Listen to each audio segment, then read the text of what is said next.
We are live coming at you from an overpriced garage in Rowayton, Connecticut. Paying over sticker. All the homes here, they go in one day for hundreds of thousands over sticker. And we complain about pinball prices, people. I mean, imagine if this community looked at the real estate market, how insane it would be. I'm not going to go tell people anymore that we're doing the Saturday morning show on YouTube. It's where we're doing it every Saturday morning. So people either stumble in or they miss it. That's it. I'm done. I'm done promoting this thing. It's like the easiest thing to figure out. Every Saturday, roughly around 10 a.m., we're going to do this madness. How's everybody doing? What's up? We got Jeremy, Brian. What's with the pink workout pants, man? The ski pants. They're snowboarding pants because it snowed here. They're baggy. They're a little tight in the waist. I got to break them in a little bit. But I think that's because you're not supposed to get snow down your pants when you're snowboarding. Everybody, how you doing? Look, what's funny is people were like, I'm tired of you telling people to work out. When you do your Dr. Phil stuff, I turn you off. I don't want to hear life lessons from Canada. I'm done with you. Well, look, anyone who's offended by me telling people to go work out and get in shape and take care of your bodies more than your pinball machines probably should be hitting the gym. All right. Because those people who get inspired by it and go work out and put in the hard work so you look 10 years younger than you really are, those are my people. What's up, Bri? You got a few inches of snow? Yeah, man. I woke up this morning and it was white out. It was really nice. Not a lot. I'm waiting for the big snowfall. Few inches. It's not even an inch, really. Just sort of covered everything with some white. Do you have any celebrities in your town? Hoda just moved to my parents' town. You know Hoda from the Today Show, who makes like $20 million a year. She just moved into the town where my parents live, where I grew up in Bronxville, New York. Not the Bronx. I've spent my whole life correcting people. They're like, where are you from? I'm like, Bronxville. They're like, oh, yeah, the Bronx. Someone said to me, I was shopping and she goes, yeah, did you eat at any good Italian restaurants in the Bronx? And I'm like, I don't think you understand. Bronxville is a square mile. It's not the Bronx. It's a much different town. So, yeah, grew up my whole life. Everywhere else in America, when you say Bronxville, they just think it's like part of the Bronx. In this town, celebrities, I don't know. I mean, I'm sure there's some. Look, I'll tell you this. There might not be famous people in these towns, but there are rich people in these towns. And I mean the kind of money that is even past what a lot of famous people have, because you're talking, there's like $8 million homes, $20 million homes, $50 million homes. You go into Greenwich, you got $150 million homes. It's crazy. What do we got here? So Jay Hendricks, red light, grounding, breathing exercises. Okay. Yeah. Mr. Donk. Brenda has been waiting for a few white inches too. Yeah, that's okay. Now we've crossed over into the realm of inappropriate, and we're only 3 minutes into this show. Steven Tyler lives in my town in Massachusetts. Okay, that's awesome, Brian. Man, do you ever run into him? Do you ever see any of his cars? Doesn't Steven Tyler have like an awesome car collection? I know he used to have one of those like crazy, what was the car company name? I think it was like Saleen made that crazy supercar that looked like an extended Lotus Elise, and it had like 1,000 horsepower. Mr. Franchi in the house. Welcome, Christopher. Welcome to the best and only and possibly worst Saturday morning show about pinball, where we talk all things pinball. I actually am excited that we're getting close. We're getting close to pinball on the beach. I don't know. Should I go to pinball on the beach? I'd rather go there than TPF. I have to be honest. Like, if I had to choose between going to warm Florida, where the entire thing is sort of set up to be by the pool, drinking frozen cocktails with pinball personalities out in the sun. I don't care about the games. I don't understand, and I know all the games are going to be there, but I would rather do that. And they're not even paying me to say this. I know Ed is doing this show. I would they haven't reached out. They haven't asked me to show up. I'm apparently I'm not at the same level as Kerry Hardy, who gets he gets actually put into the show program as a legendary pinball personality. Kerry, congratulations. Christopher Franchi also gets top billing. Zombie Yeti, George Gomez, all the usual characters. Steve Ritchie's going to be there. Canada going is always I think I make people nervous. It's not just because of my good body. Trust me, that's not what they're nervous about. It's like, well, if he goes, how's that going to make these people feel? Now, Franchi, I saw Franchi at Expo, and everybody knows this. When you go to a show and you walk around, everyone's just having a good time, right? There's no real drama. There's no beef. There's no fighting. There's no nothing. When I went to Expo and they tried to kick me out last year, and I know people saw, David Fix saw me and then went to Rob Burke to kind of escort me out. And Melvin saved me because he told him, if you kick him out, I'm leaving with my games. That's what happened. It was unnecessary.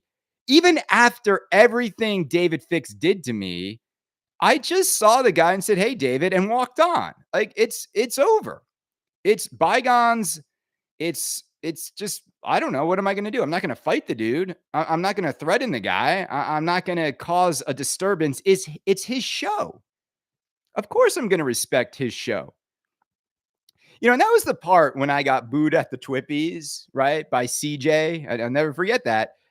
He didn't show any respect to all the people who organized the show and all the hard work. And he actually just made himself look foolish, not Canada, because I still won the award. But yeah. So I don't know. Pinball by the beach. Is anyone going besides Franchi here?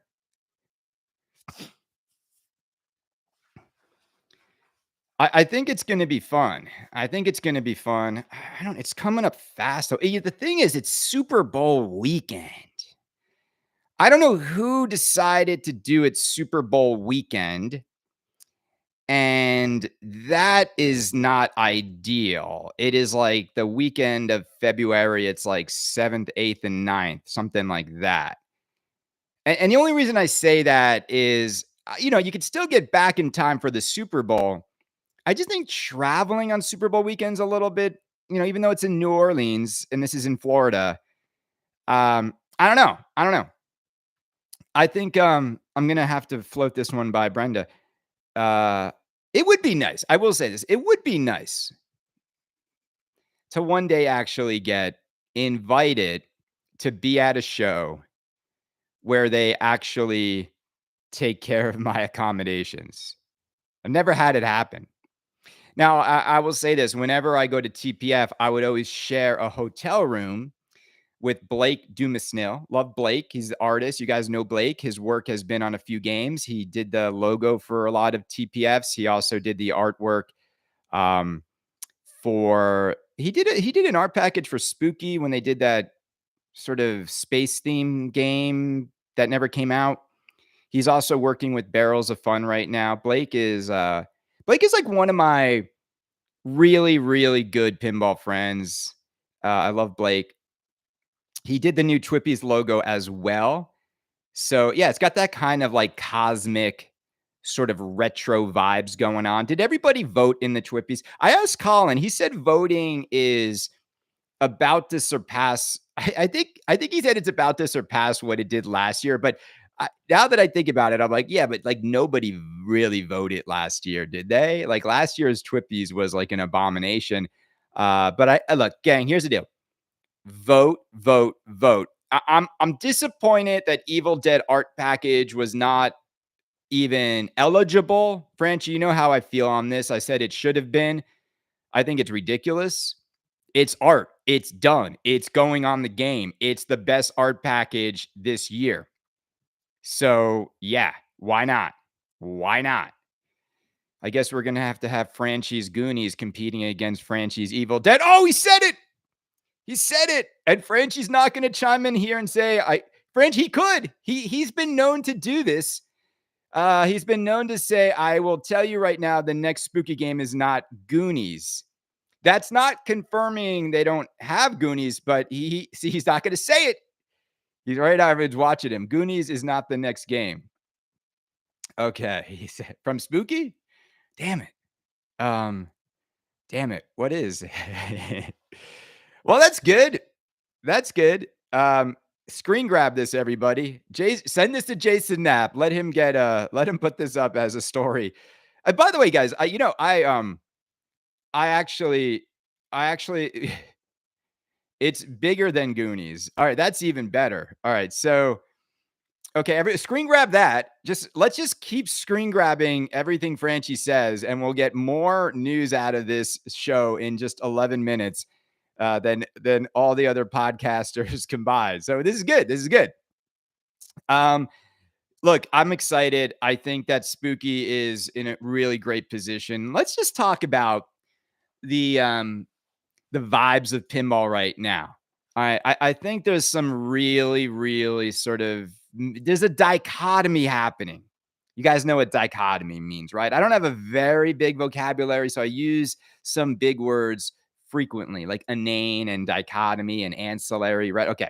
I wish I had a bigger vocabulary, but dichotomy, which means like there's two opposing things happening. I think there's a dichotomy of we're really excited about D&D and Evil Dead, and we're really excited about the return of a lot of magic and theme integration and depth of code and creativity with mechanisms. Beautiful, beautiful games. Let me step back a little bit. I think D&D's art is a miss. All of it. I think I know they use like legendary D&D art. Yeah, but maybe that guy's good at making $10 D&D booklets. But I just think the art in D&D really comes across as looking pretty AI generated, pretty flat looking, pretty boring. It's just boring. I think that's like the best word. It's just not interesting. And then I look at Evil Dead artwork and it's dynamic. It's got energy. It's colorful. And what I love about Franchi's Evil Dead, it's all beautifully mixed together. Like it just has such cohesiveness is the word I'm looking for. Look, see, I struggle for the big words. Evil Dead just looks so good. And I love that each side is different artwork, but then you've got like that, the color palette carries over into the apron, into the play field, into the back box, into the translate. And it's why, and I mean this when I say this, it's why I almost prefer the Franchi the Franchi topper over the other topper. Because again, like I get that topper is neat, but I think the Franchi topper artistically fits in better with the game versus that like puppet guy popping up and down. I mean that. I absolutely mean that. I actually prefer that Franchi topper. So I think if you get the game and then I would get the butter cabinet and I would get the Franchi topper. I don't think, I get that topper pounces up and down and it's $1,300, but I don't know. So here's the thing. The Dungeons and Dragons sort of, the feedback from the community has been really good. It's been really good. And it's like, all right, you know what I'm saying? I feel like everyone's sort of vibing like that with D&D. Like, all right. Like we like what you did here, Stern. Like we really think there's a lot of depth in the code. We really like the passion that went into the project. We like what you did with the dragon. It feels like Brian Eddy's best Stern game to date for sure. There's a reason why, gang. If you go on Pinside, why do you think we've seen 3 to 4 Lord of the Rings LEs have popped up for sale this past week. I want to stay on this. Why is that? I think that's a result of Dungeons and Dragons. A new medieval themed game is out that is going to have probably, better shooter, better mechs. Now, look, nothing that D&D has so far that I've seen from a code perspective looks nearly as exciting as the moments in Lord of the Rings Pinball. It's just not there, right? You just can't. Lord of the Rings Pinball, the way it recreates the iconic scenes from the movie, is just probably one of the greatest pinball machines of all time. If we were to rank games by moments of wow and the way the mechanisms integrate with those moments of wow, and also would be up there with greatest call outs in the history of pinball, best multi-balls in the history of pinball. Feeling like you've achieved something when you get to multi-ball is another great element of Lord of the Rings. Where it falls down is the art package on the cabinet is kind of atrocious. It's got the hair, DICK on the mirror glass translite, but it had real mirrored glass, gang, not the cheap stuff you're getting now. It also is clunky. It's just clunky. The upper left Path of the Dead is a really just useless area of the game, but the sword ramp is awesome. Balrog is incredible, and you got the ring, which is just one of the greatest mechs Stern has ever made. So, yeah, I just think that I think that we're seeing those Lord of the Rings pop up for sale because of D&D. Now, I talked about which D&D would I get. We got the Pro, the Premium, and then you've got, as we know, we've got the what do we got? We got the LE, right? Okay, so right off the bat, the LE I think is not a good LE. I don't like the LE. I think the Beholder, the guy on the right side, is really hard to look at. I get he's a main figure, but I don't like how he looks. I don't like the colors against the red armor.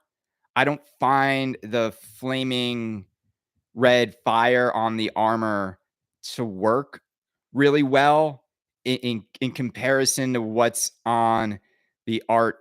Like the imagery on the cabinet doesn't really connect with that armor. I don't like really red armor unless it's really like a Deadpool or something where like red makes total sense. I get what they're going for, and red is a D&D color. I just think this cabinet is ugly. I think the translate is hideous. And you're going to be looking at that translate artwork more than anything. And I just think they fumbled the whole LE. I really do. It does look like Monsters Inc. And I don't know. I just don't like the LE. I don't think this is ever going to be an LE that is highly sought after, that looks good in a lineup, and is going to be in demand. So again, and here's the tricky part. So take the LE off the table. Then it's like the premium artwork I like better. The premium seems to be the way to go. And then you're caught in this sort of quagmire. Another big word for everybody out there. The quagmire is this. Do I drop 9,500 on a premium of D&D right now when I know that there's a really, really good chance if I just wait 6 months, the LE will be $9,500. See, look, I'm not an idiot. In the end, yeah, I would rather have a $9,500 LE than a $9,500 premium, because in 6 months, these premiums will be $7,500. King Kong is going to push all the prices down of everything. It just is. It's just the way it's going to work. So and so what I recommend to everybody, see, I think the D&D to get is in 6 months, the premium for $7,500. Stern's going to make unlimited premiums. I think you're going to be able to get premiums for 7,500. Let people, because here's it, because gang, remember this. The dealers are stocking up on these things and they're going to have unsold inventory. And it's not going to make them nervous now, but they're going to need to get rid of that unsold inventory to absorb the inventory of the next Stern game. So I would just wait. The code's not done. It's at 0.80. By the time the code is done, you're then looking at a savings on, I think, both the premium and the LE of at least $2,000 to $3,000. The pro's not going to go down $2,000 to $3,000. Look, the pro to me, I don't want it. I just don't want it. I think the Dragon needs to have all of its features, and I don't like the way the Dragon and the Pro operates. For those of you who don't mind that, then absolutely, that's the way to go for you. If you can live with that coil Dragon that just springs up and down and that's it, then knock yourself out.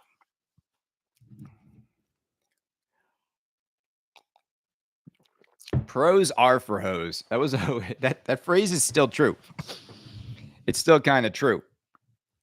But yeah, like I also think I've been watching more and more of the D&D gameplay, and I think it's going to come down to is how creative they get with the code. I was listening to one of the streamers talk about one of the modes, and it sounded really awesome. And then the mode was this: you're trying to sneak into the castle, I think, or do something sneaky, and you don't want to alert the guards to your presence. And so in that mode, you're trying to avoid hitting the slingshots because that will alert the guards that you are there. And that is awesome. There's just too much lack of creativity, I think, in how games are coded. Every single sling and switch and pop bumper and vuck, everything can do whatever you code it to do. And I love it. I love when you approach a pinball machine and you're like, all right, in this mode, you're trying to not hit stuff. You're trying to avoid that shot. GNR has a really fun mode, this Shall We Play a Game, when you want to hit 5 consecutive red, white, and blue shots as you're battling China, and the shots turn from red, white, and blue to, yellow and red for China, and you're trying to do 5 in a row or you lose the streak. It's fun. It's like, what's funny about GNR to me is like the game's best modes are the simplest wizard modes that you hit at the end of, the songs, which can sometimes just turn into multi-ball madness and, they just become too much. But I do love GNR. I have a love-hate with it. I haven't seen everything yet in the game. I haven't gotten to Sympathy for the Devil. I got to the Slash Solo. I've gotten to the World Tour wizard mode. Destruction Derby, Demolition Derby, whatever. That's kind of like my least favorite one. Battling the Robot too. Those two, Bringing Down the Wall and the Chinese Democracy wizard modes are the best, or mini wizard modes. Just more satisfying. So D&D is going to be a lot of, I think, fun code. And I think the way the game is right now, that, you're kind of excited. There's going to be 40 plus modes and all these different ways to go. And it's still very nerdy. It's still very D&D, like the skeletons popping up on the screen. And some of the animations are kind of, some of them are cool.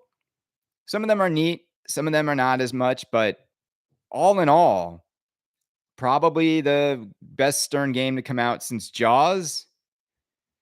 And, Stern's at an interesting point right now. Spike 3's around the corner. It's around the corner. we're all anticipating a price hike. I think Seth has been talking in a way that is like teasing that. Yeah, hold on a second. I got to turn off. I got a little portable heater on. You can see it's right here. It's right there. And I'm going to turn it off because I got these snowboarding pants on and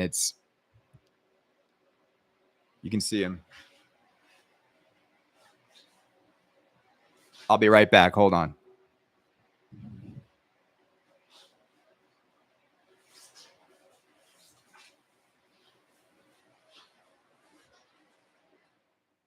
Oh, it's too hot. It's not as cold out this week. Oh, all right. We're back. And we're back. Okay. I've never seen a 50-year-old with worse taste in clothing. I'm not 50, so there's that. And Engelberg Humperdinck. I don't think you understand, brother. I have fun with fashion. And let me just, first of all, don't insult someone's attire until you show us what you look like, man. And you're not even using a real name. Your name's not Engelberg Humperdinck, which is from what, Princess Bride?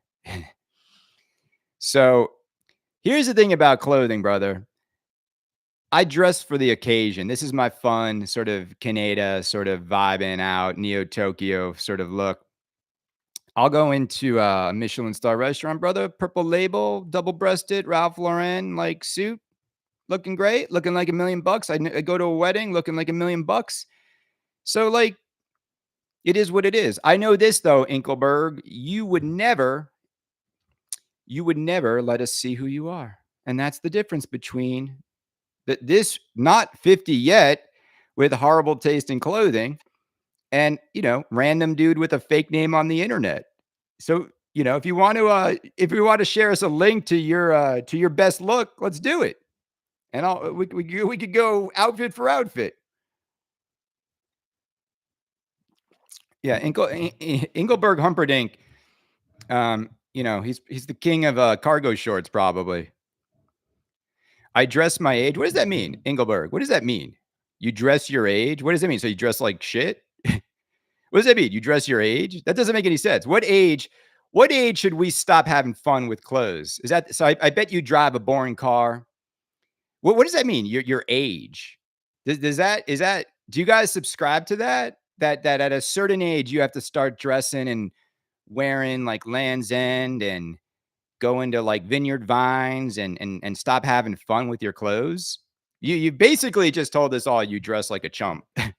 Because I'll tell you this, like when you say you dress your age, yeah, you probably are just like a scared, insecure old man who can't have fun still. So like, I don't care. You think I care, brother? I don't care. I'll walk in anywhere. And as long as I feel good about how I'm rolling through life, I don't care. See, I do have issue with that whole dress your age, act your age, act your. What does that mean? What does that mean? Okay, I would love to know. I would love to know what that means. Well, look, Inkelberg, like, let me ask you a question. So, as part of being your age, first of all, what's your age? Let's stay on this for a minute. I love this. I love this. What's your age? What's your age? Let's get him. Like I wish we could go live and share screen. But Inkelberg, you got my attention, brother. You've derailed the show with an insult. You got my attention. How old are you? How old are you? Just let's keep it on Inkelberg Humperdinck. All right. So like he won't. We're waiting on his age. How old is he? Let's see how old he is. How old do you think this guy is? I'm the age where I don't choke my girlfriend in public. Oh wow. Okay. Wow, wow, wow. Well, there's the let's just ban this loser now. All right. See, like Engelberg, you got to learn to troll better. And I didn't choke my girlfriend, which is my wife. You effing loser. You're such a loser. You're done, bro. You're done. Here we go. He's removed. Oh wait, we gotta ban this guy. Hold on. Hide user on this channel. Yeah, he's gone. All right, he's gone. Wow. Like, see, like, there's an art to trolling. There's such a there's such an art to trolling, and like he just crossed it so fast.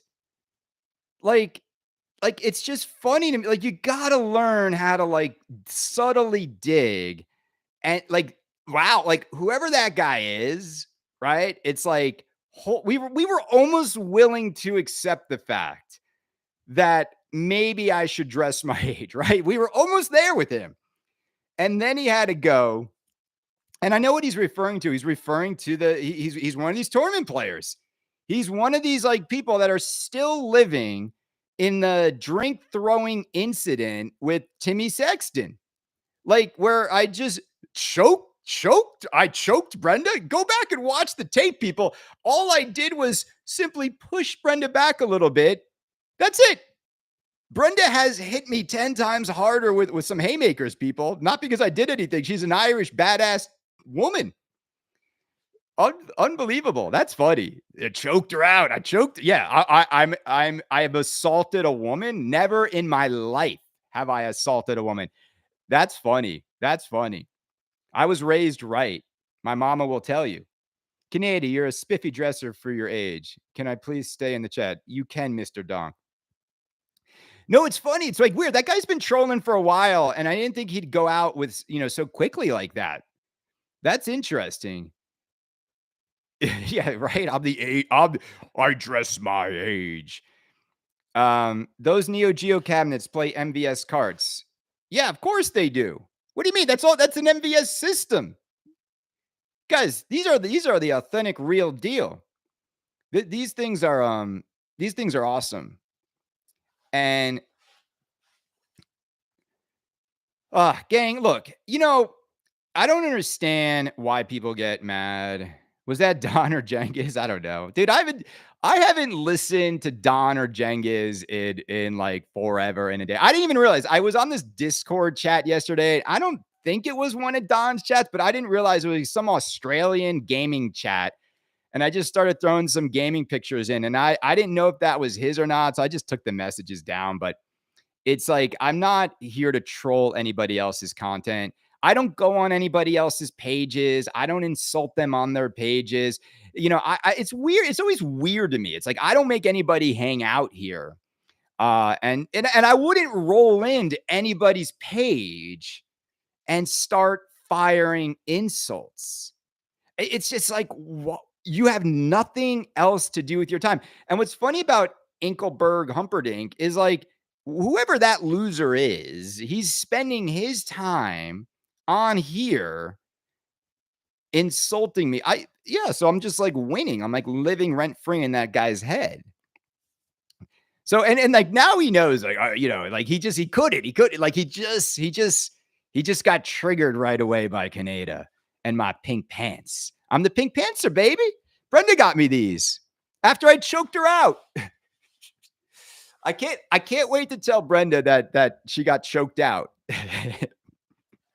Amazing, right? After I choked her out, she decided to marry me and have two of my children. That's crazy. That's crazy. How low her standards must be. It's funny. It's funny. People are crazy on the internet. All right. What about CGC Pedretti remakes? All right. I love it. Let's get back. Let's get back on track. Okay. Here's the deal. I do not like Chicago Gaming Company. I said it. I don't want to support Chicago Gaming Company. And my reasons for that are obvious. I think they are the worst communicators in all of pinball. And Josh Sharp's smug comment on my smug comment just rubbed me the wrong way. It was just like, really, bro? Like, you think this is funny that people waited so long and you never communicated that the wait would be that long. And I just think it's sad. I think it's bad business. And again, it's nothing personal, Josh, and whoever is over there, Doug, and the folks over at CGC. I just won't support them, and I won't buy anything from them. Now you could say, look, you're going to be missing out. I don't care. I don't want Pulp Fiction now. I did 2 years ago. I don't want it now. I don't want a Twilight Zone remake. I never will. And I just don't care about remakes of old games anymore. I just don't care. Even if Pedretti remakes Toadin, it's not going to be as good or built as good as the Bally Williams Toadin. And I think that that's where I'm at with it. I don't think the Funhouse remake, look at the Funhouse remake pinside page. It's got like 2 pages, maybe 3 pages.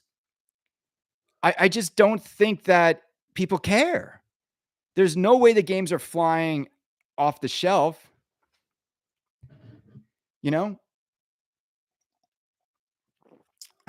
Gang, I got to do it again. Get ready. I got to take a little 5-minute bathroom break. You know what it is that these pants are so warm. It's like warming everything up down here. And I'm drinking my coffee. I got to go real quick. I'll be right back. Right back. Franchi, keep them engaged, keep them entertained. Look, what else? What can I say? Guys, everybody, go shop for some clothes that are so you can dress your age. All right. So go buy clothes that indicate how old you are. I'll be right back.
Oh, gosh. We're back.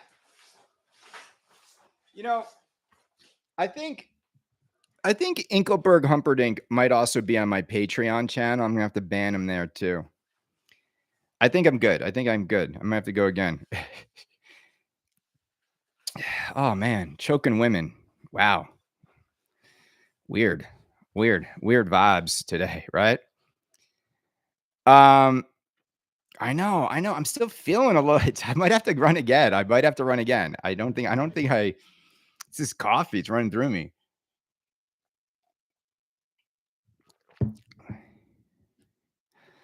Look, Ian, it's like the haters, again, there's an art form. There's an art form to trolling, and you just don't want to, because here's what the trolls do, Ian, and you know this. What they're doing is this, it's like, there's like a small circle of real Canada haters that can't go on without knowing what I'm going to say, because I think I'm going to talk about them, or they want to see me get like riled up, right? I'll use like the analogy of what they're looking to get out of me. It's sort of like when you take a dog and the dog's behavior will be what it'll be how you treat the dog will be how it behaves.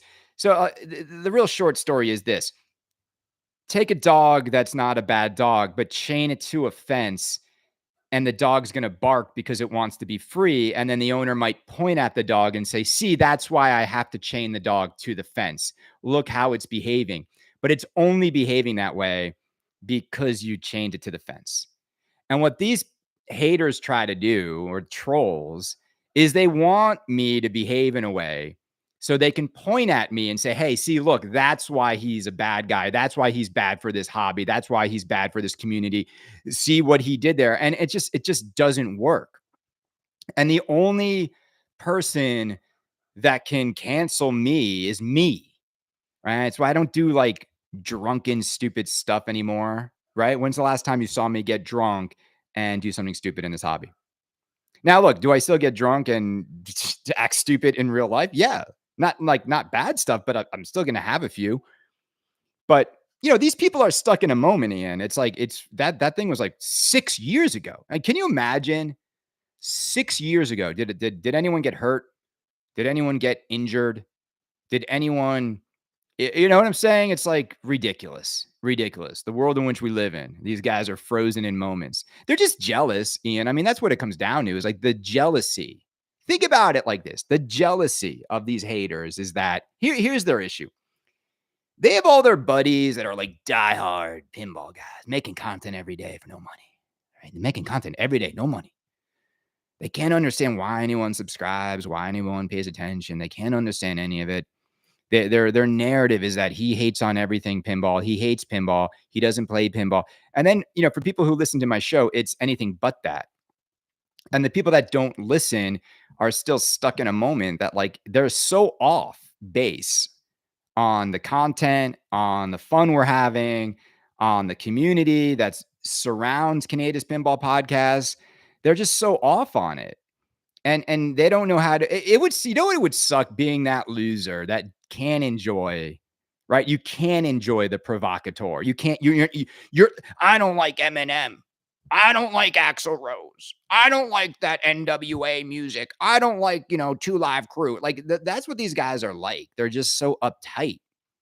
And they dress like it too, right? That's the thing. It's like, clearly, like if I walk into a room at my age, at 48, yeah, well, I don't know. He looks like he's more fun than my husband wearing the Land's End. You know what I'm saying? Like I can see it when I walk around, these conservative waspy towns, and they are like, everyone's so uptight, like uptight with money. That's the weirdest thing to me. You have millions and you're not even free. You're not free. You decided to look like the catalog of who you're supposed to dress like because you live in a Connecticut town and you have a finance job and you just have to wear that uniform. And that's kind of why I dress like this every now. I just don't believe in uniforms of age and uniforms of jobs, and like it is. And look, it's got me this far. It might not get me much further, but hey, it is probably not, right? I mean, you can make a real serious argument that I've sort of plateaued in my career professionally because I won't conform to the next layer or level of what you're supposed to look like. And that's probably true. But I also know that I don't want to give up my personal freedoms and my ability to express myself creatively to be that. Right? If any of you ever go on LinkedIn and you read the way people talk about themselves and about the company, it's so like, like nobody, it's like these human beings sound like Chat GPT. And I don't know. But look, I'll say this. My company, been there 12 years. They appreciate me for me, and they let me be me. Right. And look, I'm not an idiot. I don't walk into a a client meeting like this. All right. Where are we at? You should have a 50th party. I'm going to Japan for my 50th birthday. Me and Francie are going to go business class. Let's do it. Yeah. Thank you. Thank you, Manuel Hernandez. with another name. I love it. I love long names. Franchi, do you sell art on your website? Okay, so here's the thing. Let's chip in and buy Canada some of those huge bottom emo hot topic pants with the dangling suspenders. Dude, I've got the dangling suspenders. I've got them here. Is that what those are? Um, Anyway, all right. So like again, remakes to me are as boring as it gets. Looking to the past, boring. You know what? Stern remakes is really where the excitement, right? Like look at Metallica, not boring. Ghostbusters next? I don't know. I don't know how they would handle Ghostbusters with the LCD. Tron and GB. When we talk about the games that people want Stern to put on a new platform, it's always the same three. It's Ghostbusters, it's Tron, and it's Lord of the Rings. Like that's it. That's it. And if I were to add another game in the mix, Simpsons maybe, AC/DC. I don't know. I mean, Stern has the problem Stern has is they got to be careful.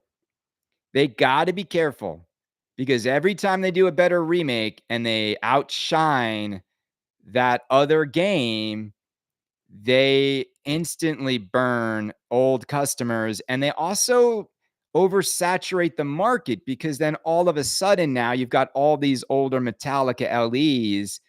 And I know some people out there right now might have both of them side by side, but that's not going to last too long. You're going to want to get rid of the old one. You're not going to want to play the old one when you have the new one. Well, I'm just excited that Franchi has seemingly confirmed that Spooky's next game is not the Goonies and it is bigger than the Goonies. I feel like it's Beetlejuice then. Will you tell us it's not Beetlejuice? I feel like it's got to be Beetlejuice then. I feel like it's got to be Beetlejuice. Is Beetlejuice bigger than Goonies? Yeah, easily. I would have my vasectomy twice if it was Pee-wee's Big Adventure. Right? They should make Pee-wee's Big Adventure, and the only way you can get a collector's edition is if everyone gets into a theater and jerks off. I don't know where the shows go today, people. It's been like I've been accused of choking out my wife. I've been accused of not dressing my age. All of which would seemingly, right, someone who's assaulted women, who is a horrible dresser, is still in the contention as favorite pinball content creator and favorite pinball podcaster. Has everybody voted in the Twippies? And trust me, don't just vote once. Vote. Get your family members to vote. Don't vote twice. I'm not encouraging you to do anything illegal. I always say this, like the committee over there is always in a dilemma because I've won it 6 years in a row. The 7th year didn't count. I've usually won by a pretty good margin. I don't know, like if I do lose, someone just did a better job campaigning for votes. I don't really see people campaigning for votes as much. I see, who always seems to be asking for the most votes? It's always like the mod makers. They're like, we're so honored to be like, guys, chill out. There's no honor in the Twippies. Can we call a spade a spade? Why are you honored to be recognized by the Twippy committee? Oh man, yeah, they saw that I made that 3D printed mod, and they put me in the drop down with the other 75 different drop down items. I'm honored. I'm honored. Ralph is a stern shill. Yeah, what Ralph went full shill, and it's unfortunate. And not only has he gone full shill for Stern, he's also, he's making money from flipping out to sell games. So that's look, he's got like it's his it's not going to change his views. He'll probably get just as much, if not more views. I get zero free stuff. I've been waiting for a spooky hat and T-shirt that has the boner on it, the eggplant boner emoji. I was told I would be expecting that one day soon.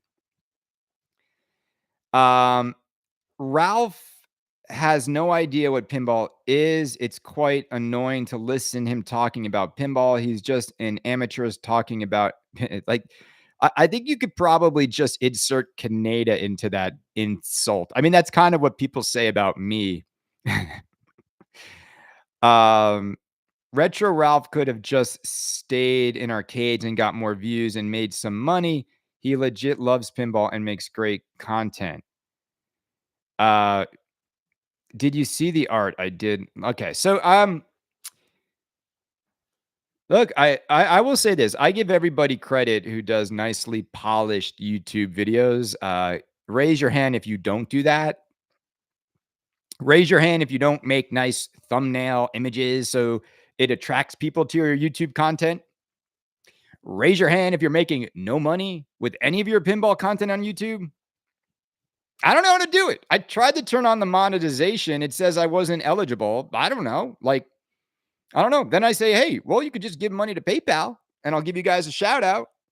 But like, I'm kind of happy with where I'm at. I think I've kind of plateaued. I'm in that like 720 subscribers. The most I ever had subscriber wise was like 750 or something. Yeah, if I did more interviews, sure. Franchi knows how it is. I think only Franchi knows how much work it is to do interviews, how much editing we do to make the person we're talking to not sound like a fool with or they pause or they say like like the amount of times I've done interviews and then when I go back to listen to the interview, it is almost impossible to make it through 10 minutes with the way the person talks. You will never know that because the editing that I've done has made a lot of those personalities sound incredible. They could never do this like live without all that. You get better over time. In a way, media training, this show has helped me become a better presenter. It's helped me become a better public speaker. It helped a lot. If you go back and listen to my first shows, they're pretty bad. I kind of was just emulating a little bit the podcasters I listened to at the time, like Nate Shivers and other people. But that was kind of like their voice, but it's kind of all I knew. Like you talk about pinball like this. Check your phone, Franchi. My phone? Oh, let me go get it. Hold on.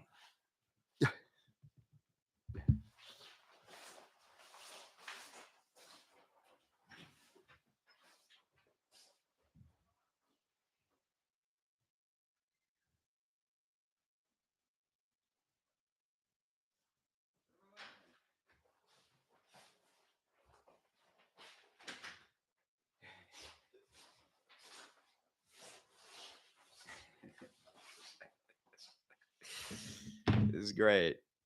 This is great. Could I share that? Reggie, could I share that? I'll wear that. Oh my god. All right. Oh my god.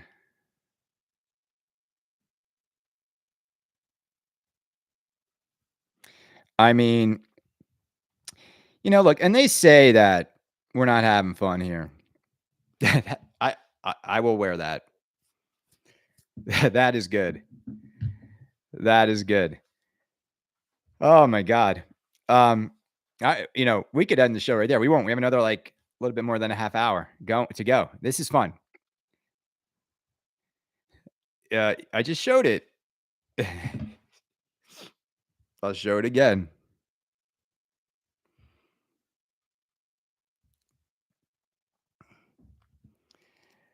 Ah, he is packing. Uh, we need to have more fun. You ever think about that? Well, there's a serious contingency in this hobby that sucks. Like these people take it seriously, right? It's a weird thing. Like I take pinball seriously. I'm gonna win that translate tonight. I'm gonna go into that league night and I'm gonna beat those people at pinball and win that translate. Yeah. I'm gonna spend hours getting better at this game. Hours. When I ask people, how could I do my content better? You hear some people like, play more, play more, play more. I get it. But then you start to see people say, like, get good at games like Teenage Mutant Ninja Turtles. And I'm like, yeah, I'm not going to do that. That game sucks. The game's not fun. The game drains on the left side. I think it was designed wrong, and I won't even waste my time. Why would I waste my time on a game that I consider to be a design nightmare that's no fun? And they're like, yeah, even though the game's not fun to shoot, it's really fun if you can like hold on for dear life to get to this mode, and then you'll finally understand Dwight's genius in the game. And Dwight makes really hard games, but if you can get there and you get good, then no, I don't want to do that. I don't want to spend countless hours of my life to overcome a design deficiency in a game that you can't make play properly. I'd rather masturbate for all those hours than stay on TMNT to get good enough to overcome the design deficiencies of the game. Okay? So like, no, I don't care. I don't care. I'll take the glass off and use my finger and get to that mode, and then I'll go whack off. I don't care. I don't want to do that for hours and hours and hours. And a shitty game, I don't normally curse, a crappy game doesn't become uncrappy because you spend enough time to overcome what makes it crappy. I'm sorry. It's still a crappy game. And like that game, like the Borg messed up. He messed up. You could tell. You could tell that game would have been a masterpiece. It kills me when you stand over Ninja Turtles. It is such an awesome world under glass. Like there's way more going on in Turtles than in D&D. But then they went and they absolutely made the game brutal, and they made the game so not fun to play. And it's like, why would you make a kids cartoon show that we all grew up with, that we love, impossible to play? It'd be like making the old school 4-player Ninja Turtle arcade machine really difficult to play, right? Like almost like Cuphead difficult to play. They messed up. They messed up. And it's no fun. You see, what's crazy to me is like, and Ghostbusters is another one. It's like, if Stern were smart, I would go back and fix Turtles. Go back and fix Ghostbusters. Make them more fun, right? Make them more fun. And nobody wants to get, like, I'll tell you this, there's nothing more unsatisfying in pinball than outlane drains that happen all the time without you making a mistake. Can I repeat that? The most not fun thing about pinball is just constant outlane drains that happen all the time because of the bad design of the game. You didn't do anything wrong. You didn't miss a shot. The game is just designed to fire balls there too often, and the openings are too large, and it's not fun. I hate that. I'll tell you this right now. In Guns N' Roses, I lowered the outlane post, and it still drains so much in the outlanes in that game. I don't like games where you're like just trying to avoid the slings at all costs. And every time you go near the slings, you've got to be nudging the machine all over the place. I don't like that design. I don't. I look, and I know it's hard. I think these companies sometimes have players that are too good, and they make them so they're challenging to like Keith Elwin. Good, do that, and then watch the rest of us not have any fun at all. No, but Elwin games, I think, are the right balance, right? Godzilla's not. It's not easy, but it's not overly punishing. Same thing with Jaws. Same thing with Jurassic Park. They're not easy, but they're not, you don't feel like they're like unfair.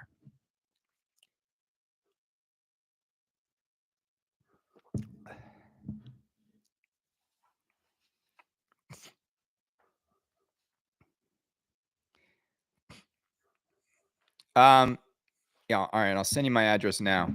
Hold on. Franchie's asking for my address. Here we go. This could be a huge mistake. uh,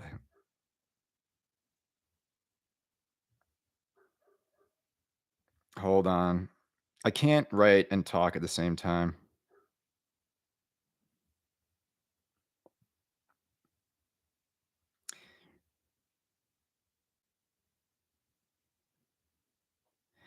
All right, there you go, brother. Thank you. What do we got here?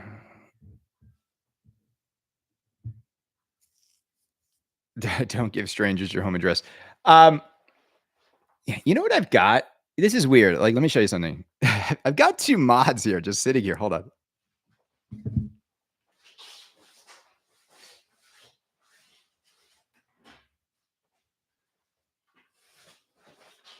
I was like, I've got these mods that I've got a Batman parachute pickup mod. And then I've also got the bat signal that I believe, I haven't even opened this, I believe has been painted black, where the one in the game comes like silver. Yeah. Oh, just dropped the washer. Let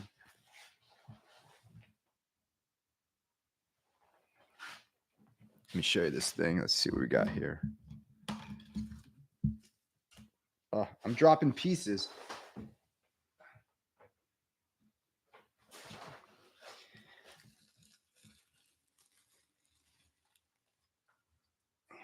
It's the black bat signal, and it's the right bat signal. I think the other one's like the wrong signal. No, medium. Not large, medium. Medium will be great. Spooky Speedo. That'd be great.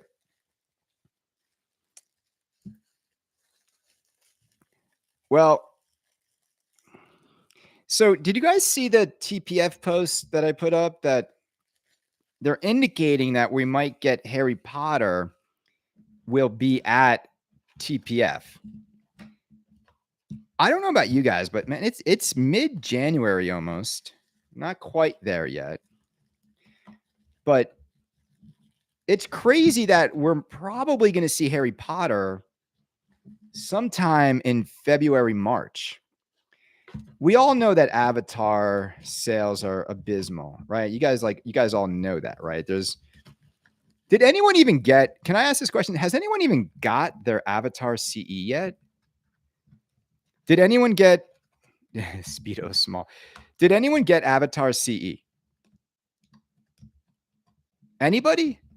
Like, I don't, the game was made, the game was announced in October, November, December, like 4 months to get the CEs.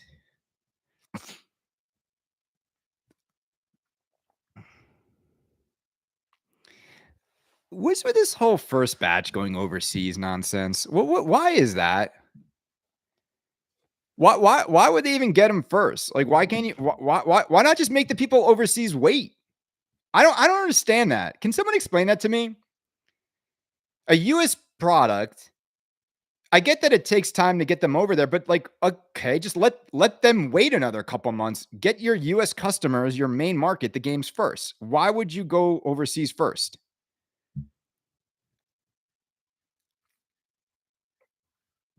I've never understood that. We got to get the games to you. Like, why? Europe doesn't send us their games first. When they make a game in Europe, the first ones are not on their way to America first. Make America pinball great again.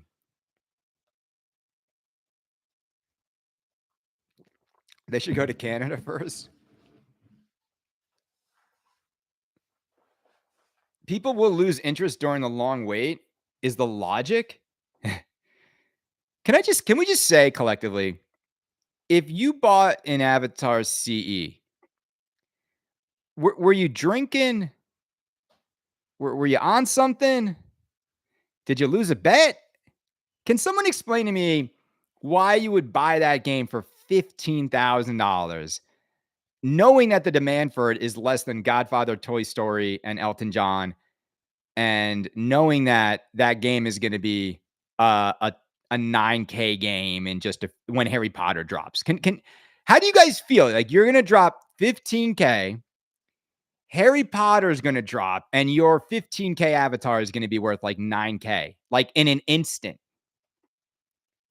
And also, if what I'm hearing is true, when you see like a wide body filled with magical toys, Harry Potter, how are you going to walk over to your avatar with nothing in it? Really, I mean, Olaf, like, why do you like? How can you be happy with what they put into Avatar? Like, how? Like, how are you not disappointed as a fan of the franchise? Because Olaf, I know you love Avatar. How are you not just so disappointed in the lack of magic in the game? Like, there's not even a single toy. There's not even like the black light doesn't even, it works. It's okay for me.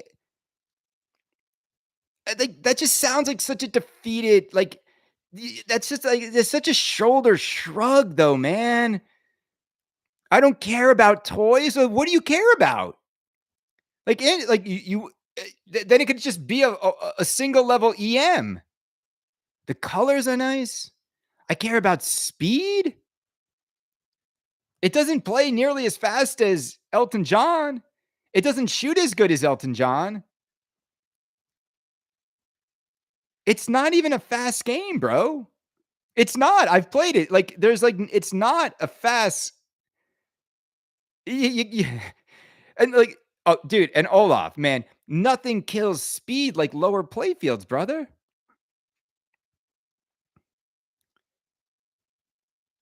I don't know, man. Olaf, man, I feel like, but Olaf, let me ask you a question, and I'm serious. I hate to keep it on you, but why wouldn't you just buy a CE for 10 grand when it? Why did you need to order it right now?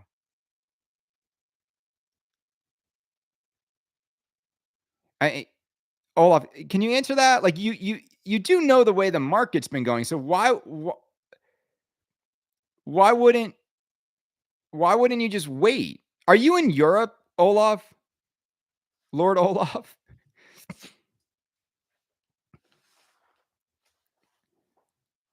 I don't know. I don't know. All right, you're in Spain, man. I don't know, man. I don't know. I mean, I guess you have to be rich in Europe to buy pin. Don't you have to be like really rich in Europe to buy pinball machines? Don't you? I mean, I feel like yeah, man. You need like a few mil. Europe is stupid. Like I just couldn't buy something in a region knowing that if I was anywhere else in the world, it would be so much cheaper.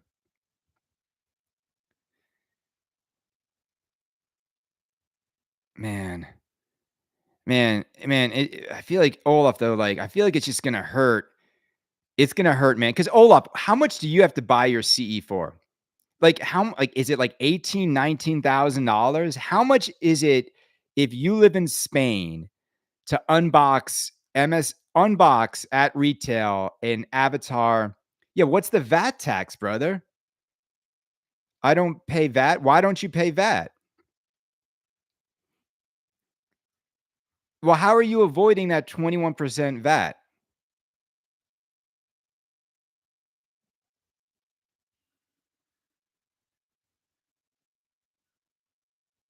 I have a friend distro.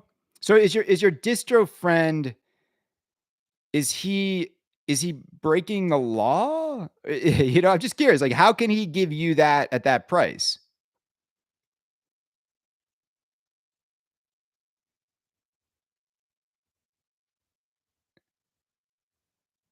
but the distro has to pay the VAT tax. All right. So I think okay. So here's what's happening. Here's what's happening. Olaf is paying in cash. His distro has to pay the VAT tax to take the product. Like there's no, the distro has to pay it. So basically, I think what's happening is Olaf is basically getting a game at cost, because I bet with VAT tax, the distro's probably spending somewhere around $15,000 to get the game, then does the markup, right? Because he has to do the VAT markup and also his margin. So it sounds like you're getting a game where the distro's not getting any margin or profit. They're just selling you a game at cost for cash. Um, all that being said, Olaf, all that being said, the game is pretty bad. It's just like such a, I don't know, man. You don't really see. Do you guys see Mark Seiden anywhere? Do you feel like they've also like? Do you see Mark like doing streams, getting people excited? Is that happening anywhere?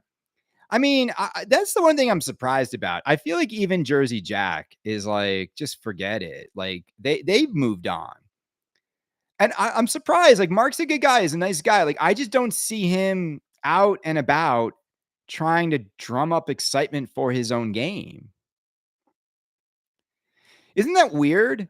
It's like their only game for sale right now, and they really haven't. I don't know. It's like you can tell, like they spent $100,000 on a launch video. $100,000 on a launch video, and they haven't really followed it up with much. Yeah, Jack Danger. I spoke to Jack the other day. It's just a brutal thing happening around X-Men, right? If you're following the X-Men conversation, it's just brutal. Nobody feels good about it. Still trying to unload GNRs. Um, it's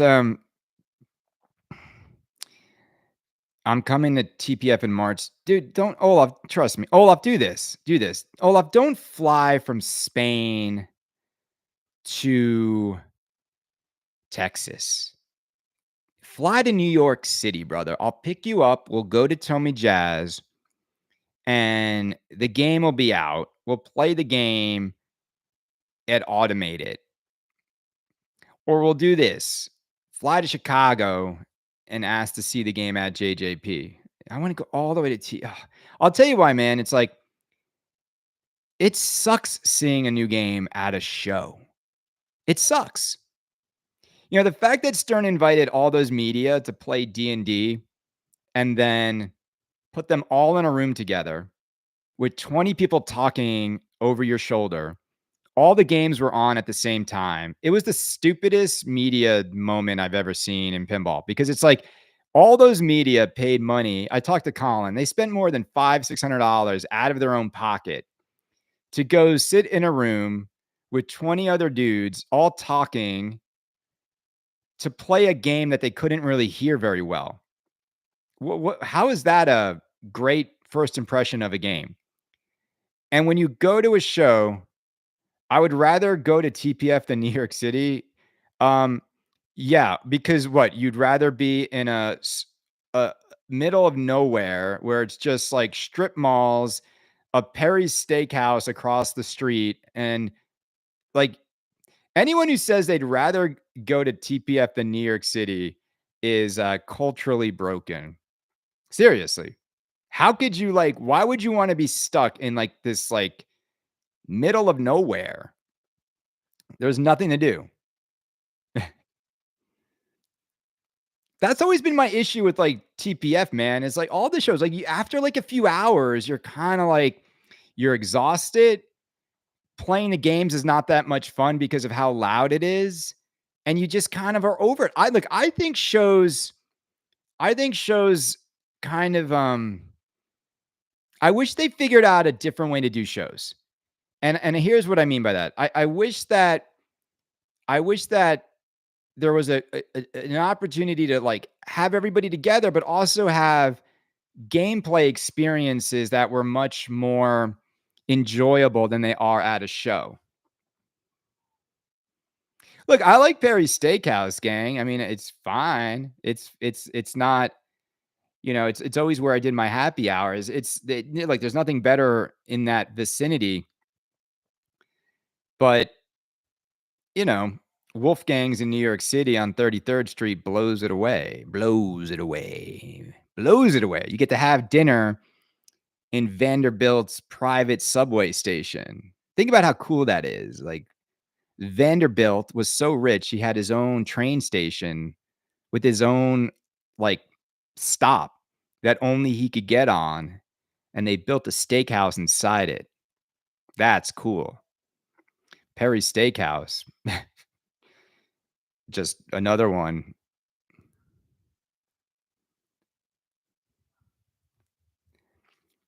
What do we got here? I'm reading the chat. Yeah, look, I just think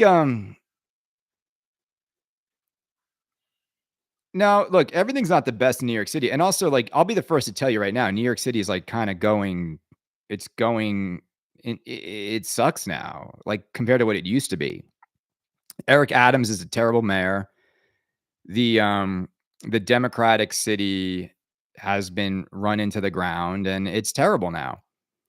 You know what sucks about New York City now is they've completely, after all the social movements, after the defund police, New York City has turned into not that much of an enjoyable place anymore. I mean it. They allowed all these weed stores to pop up everywhere, and the no bail. It's really the no bail policy is what has killed New York City. Once they did no bail and they let everybody who can commit a crime or do something like you know what's crazy about the Democrats, okay? And I'm not like a crazy Republican, but you know what's crazy about the Democrats?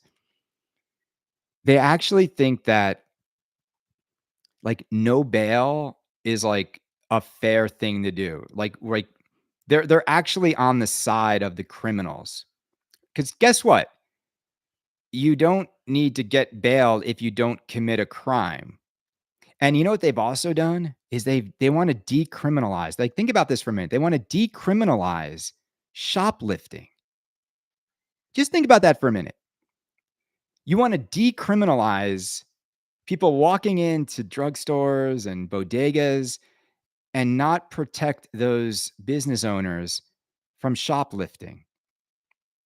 That is what kills cities, and that's what kills your that's what's going to kill them in the elections. I'm telling you, all this stuff doesn't work out. And so then, when you live in sort of the belly of the, you know, democratic run environments, how poorly they operate. It's like, come on, gang. Like this is silly. It's silly. You could push someone onto the subway tracks, and if you have no priors, you'll be out on the street in the same day. Same day. You know that crazy guy that went around stabbing people in Midtown Manhattan? He was like arrested 17 times. 17 times. How's he on the street? Anyway, for the city for me is I I go in, I go to work, I go to Tommy Jazz, I go home.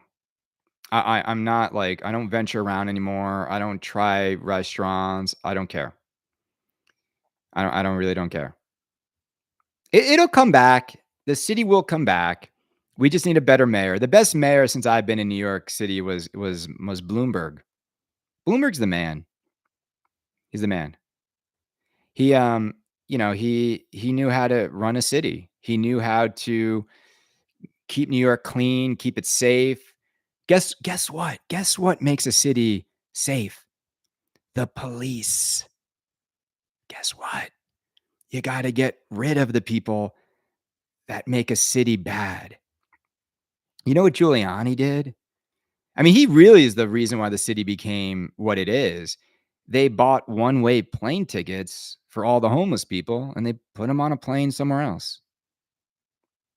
I don't know what you do with everybody. I don't have the the answers to social, um, social welfare, but, like, I don't know, you know?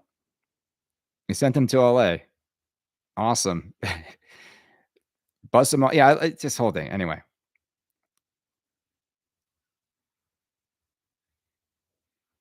Humperdinck, yeah. Where is Humperdinck?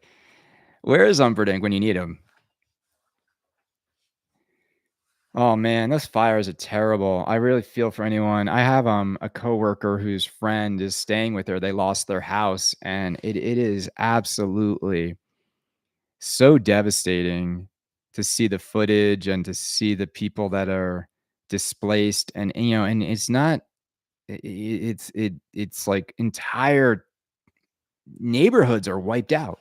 Everything gone. The school you went to, the house you grew up in, the movie theater,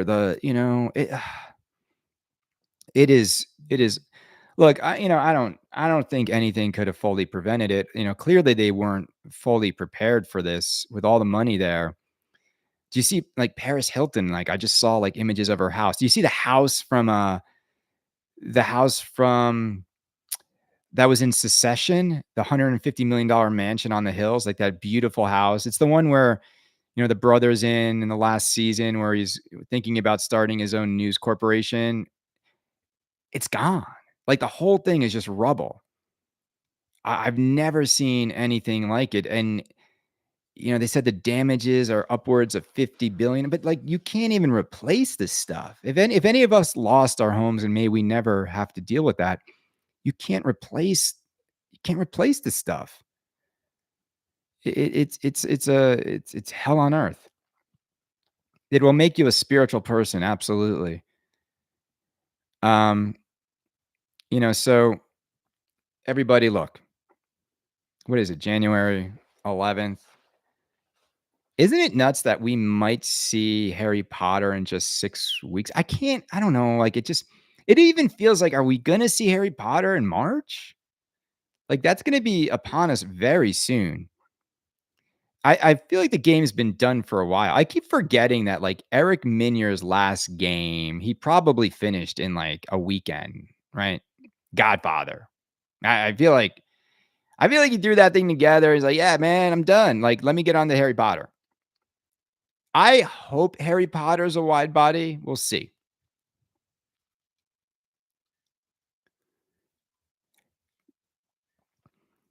Well, I don't really care about 2 JJPs a year. I just want a good JJP.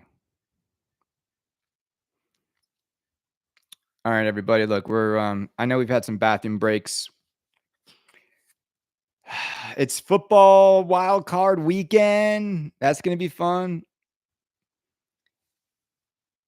Like Jack is absolutely gonna get Harry Potter out before King Kong. King Kong's not really scheduled until, if we look at normal Stern, it's like 3 months, like we shouldn't January, April, May for Kong. April, May. Um, I think I think Kong's gonna be awesome. Do you think Packer Jeremy's on Kong? I do. If there's a big gorilla with big hands and he like, I think Kong could be beautiful. If it's, I think what I think is going to be challenging with Kong is nailing the narrative. Let me end the show on this because here's the thing about King Kong that I hope they get right, and I'm worried they're gonna not get it right. Kong, I think they're gonna go with Kong is I think they're gonna be, it's gonna be like Godzilla 2.0. I think they're gonna keep the game primarily on Skull Island and Kong battling the different creatures, sort of like Godzilla with his battles. I don't want really that King Kong. What I would love it is a game that is like some of that, but I also think you need to get King Kong to New York City And I think you need to have Kong climb the Empire State Building, and I think you need to have King Kong fall, and I think you need to have him fall in love with the blonde, and I think you need to have, there's some of those moments in Kong that are just beautiful, and that's, so see, to me, the only like scene in Peter Jackson's King Kong that I feel like captured that, like that tragedy of this ape that just wants to get back home. I mean, that's the story of King Kong. He just wants to get back home, and the Empire State Building reminds him of his home, up on the mountain, the tallest peak. And so there's a scene in Peter Jackson's King Kong where he ends up in Central Park and they're like ice skating and he's like having fun on the ice with the woman. And it's just it's like those beautiful moments juxtapose to the the terrifying moments for Kong where they're trying to kill him and cage him and take him away from his home. So I don't know. I don't know what they're gonna do. I don't know what they're gonna how they're gonna execute it, but there's just it's a lot more difficult, I think, with Kong than it is with Godzilla to get it right. I'm a little worried that they're gonna go more modern, like Kong is like, monster and just blah blah blah, like, just Kong and Godzilla. Like I think they might just go that route. But that's not the iconic Kong. Anyway, everybody look, have a great have a great Saturday. Thank you all for hanging out. Don't forget to vote in the Twippies. A moment of silence for Engelberg Humperdinck, who came in really hot today and got destroyed. I think he's on my Patreon. I'm gonna go see if he's in that chat. Let me just look right now. I think I can look on my Patreon right now if Engelberg Humperdinck is a Patreon subscriber or a name, and we can just block his membership too. So let's go to audience. I can search by name. Is it Humperdinck? Humpershoot. I don't know if I can do name. Let's see. We'll find it. We'll find him. My it's funny. People are showing the Franchi artwork on the chat's already going on Patreon. Everybody, that thing never stops. It either could be a nuclear war, and Canada's Patreon chat and the cockroaches would be the last two things remaining. Never stops. All right, everybody, be good. We'll talk to you soon, and we'll find Humperdinck. If he's on there, we'll find him. He's not going to hide. We'll get him out. All right, later, everybody.